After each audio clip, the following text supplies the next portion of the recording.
Hola chicos, ¿cómo están? Vamos a empezar con nuestra clase de historia. Ya la que les sabe es la profesora Erika Lozano y vamos a hablar hoy de lo que es la prehistoria. Entonces vamos a conocer qué es la prehistoria. La prehistoria tiene como concepto que es el periodo comprendido entre el surgimiento de los primeros seres humanos, en este caso los primeros homínidos, hasta lo que es la invención de la escritura, ¿ya? Los 3000 años antes de Cristo aproximadamente. De lo que es la invención de la escritura hacia adelante, nosotros lo conocemos como historia.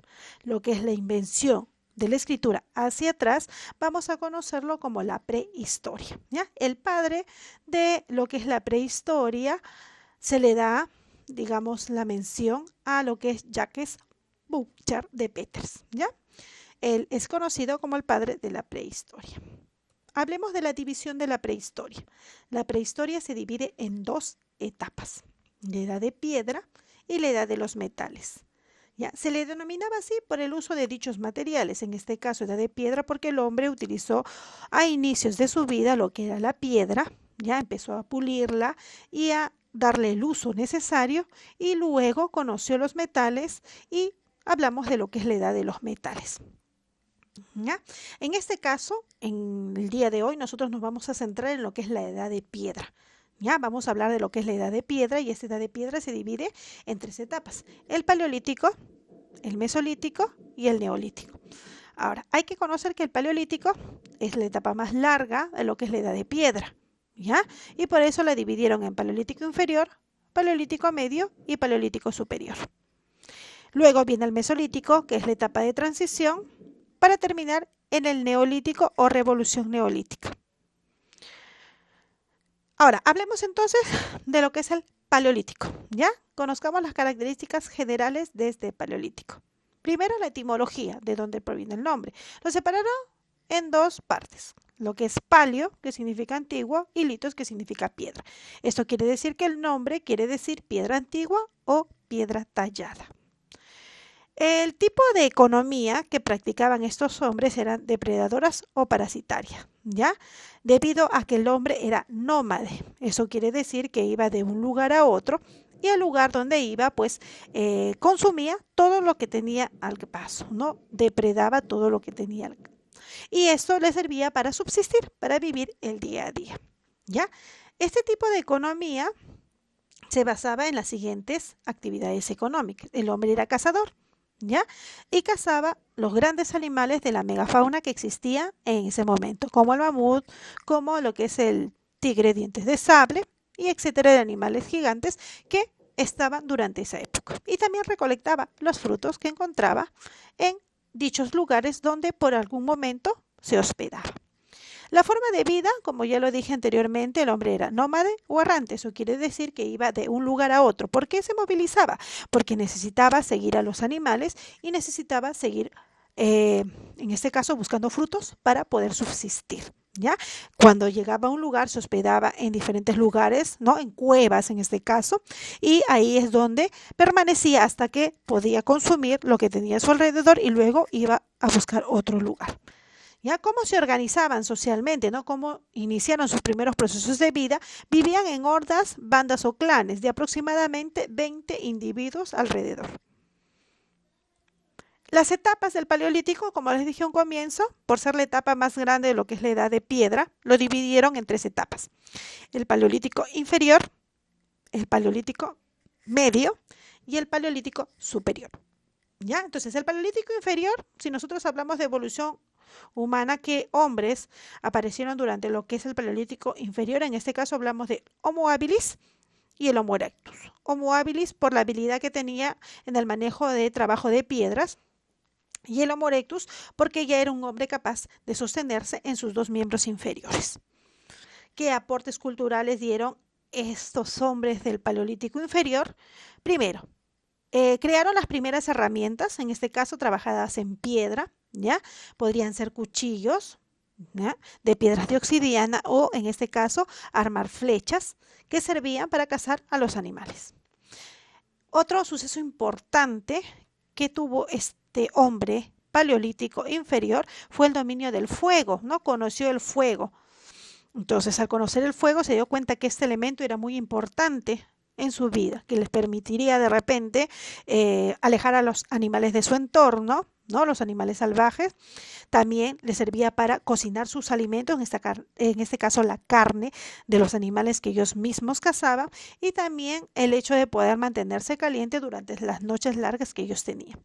También realizaron las primeras divisiones de trabajo. En este caso podríamos decir que los hombres se dedicaban a lo que es la caza de animales enormes de la megafauna y lo que es la pesca, y las mujeres se dedicaban a la recolección de frutos. ¿Ya? El Paleolítico Medio, ya la evolución del hombre de esa época fue el Homo neandertal, ¿ya? Un Homo sapiens muy cercano a lo que es el Homo sapiens, ¿ya? Que es básicamente nuestro antecesor más cercano. Los aportes culturales que realizó este paleolítico o este hombre del paleolítico medio fue los primeros entierros humanos, ¿ya? Mientras que en el paleolítico inferior las personas de los clanes morían y ellos los dejaban y seguían avanzando de un lugar a otro. Acá se dieron cuenta que era muy importante, ¿ya?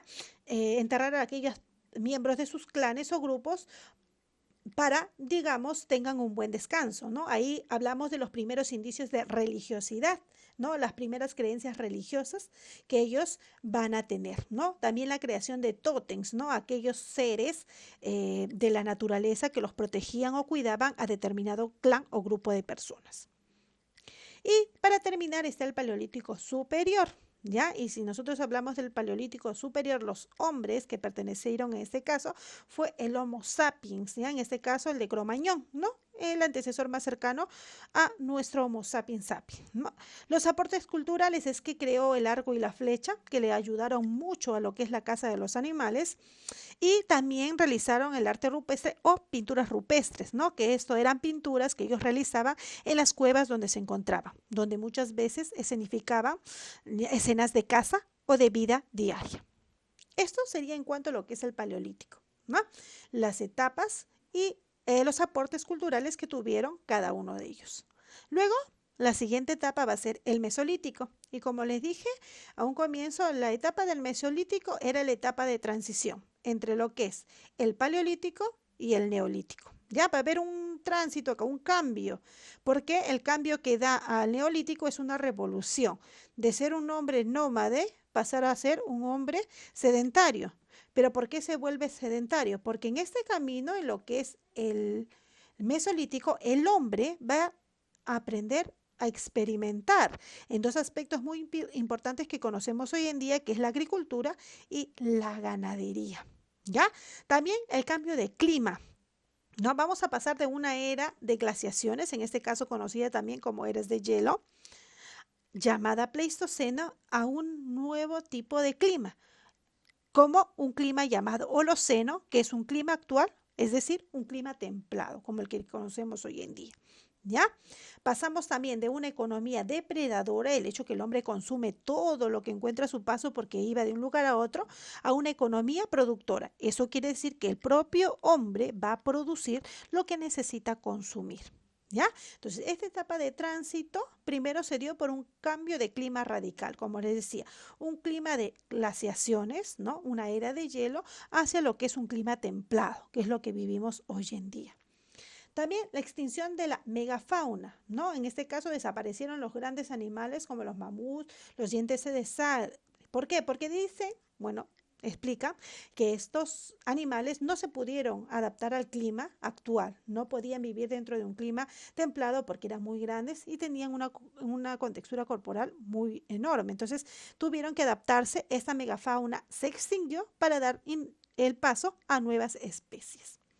Aquel hombre, como les dije, va a empezar a experimentar con plantas y animales, lo que es la horticultura, y en este caso va a domesticar primero el perro, va a ser el primer animal en domesticarse, ¿ya? Y esta experiencia de las plantas se da, ¿por qué? Porque los hombres cuando se daba cuenta que iba de un lugar a otro, ¿no? Recolectaba esos frutos y esos frutos que tenían semillas nacían sobre tierra o caían en este caso sobre tierra fértil, esto producía que estas semillas produzcan árboles, produzcan plantas que les van a producir los frutos que ellos necesitaban para consumir. Entonces es el hombre que se da cuenta que si ellos juntan las semillas o los frutos, los entierran en tierras fértiles o en tierras productivas, esto iba a dar fruto. Y, oh maravilla, así nace lo que es la agricultura. Ahora, el hombre también se da cuenta que había algunos animales de la época que si tú, por ejemplo, arrojabas un pedazo de carne o un poco de comida que ya no utilizabas, este animal iba a estar alrededor tuyo y te iba a cuidar. Entonces se dio cuenta que también podía domesticar animales, ¿no? Entonces ahí se da cuenta del cambio y va a generar, como les dije, un cambio llamado revolución neolítica o el famoso neolítico, donde el hombre llama a manejar una economía productora. Es así como termina el famoso mesolítico para darle paso a la última etapa de la edad de piedra, que es el neolítico, conocido también como revolución neolítica. ¿Qué características va a tener este neolítico? Para empezar, su etimología ya viene de neo, que significa nuevo, y litos, que es piedra, en este caso, piedra nueva o piedra pulida o pulimentada. El tipo de economía ya era productora, ya va a producir, en este caso para su propia subsistencia. El hombre va a empezar a sembrar y va a criar animales para poder sobrevivir sin necesidad de ir de un lugar a otro, ¿ya? Luego, las actividades económicas que le va a ayudar a este tipo de economía son la agricultura y la ganadería. La forma de vida, como el hombre ya no necesitaba ir de un lugar a otro, ya no necesitaba ser nómade, va a pasar a ser un hombre sedentario, es decir, que habitaba en un solo lugar, ¿ya? Y se empezaron a organizar en tribus y esas tribus básicamente empezaban a dividir el trabajo para tener una vida más acorde con las necesidades que ellos tenían que solventar en esa época.